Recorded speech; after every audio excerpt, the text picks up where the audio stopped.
Sun aivot ei tiedä eroa sille, että sä kuvittelet jotain tai että se on oikeasti totta. Sen takia keskittyminen on yksi tunnetaitojen tärkeimmistä osa-alueista. Koska se, mihin me keskitytään, se on meidän aivoille totta. Ja se, mikä meidän aivoille on totta, on meille itsellemme totta. Ja tällä videolla mä tuun kertoon sulle, että miten sä voit keskittyä paremmin niin, että se vaikuttaa sun hyvinvointiin, riippumatta siitä, että mikä oikeasti on totta tai ei. Jos sulla on 10 hyvää ja 1 huono asia päivässä, ja sä keskityt siihen huonoon, niin silloin sulla on huono fiilis.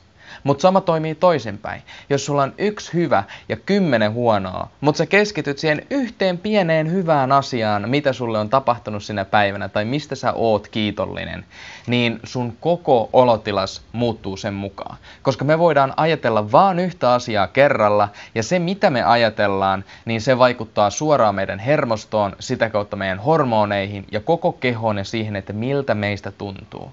Ja niin kuin tiedät, silloin kun susta tuntuu hyvältä, niin silloin asiat menee paremmin. Silloin me päästään siihen flow-tilaan, jolloin asiat vaan sujuu hienosti just niin kuin niiden pitääkin. Keskity hyvään. Päätä itse, miten sä haluut, että sun elämässä on, ja luo sellainen todellisuus mielikuvina, ja sun aivot luulee, että se oikeasti on totta. Ja mitä enemmän meillä on se hyvä olo, niin sitä enemmän myös se oikeasti tulee tapahtuun sun elämässä. Mä olen Leponiemen Antti, tää on lepomieli.fi. Moro!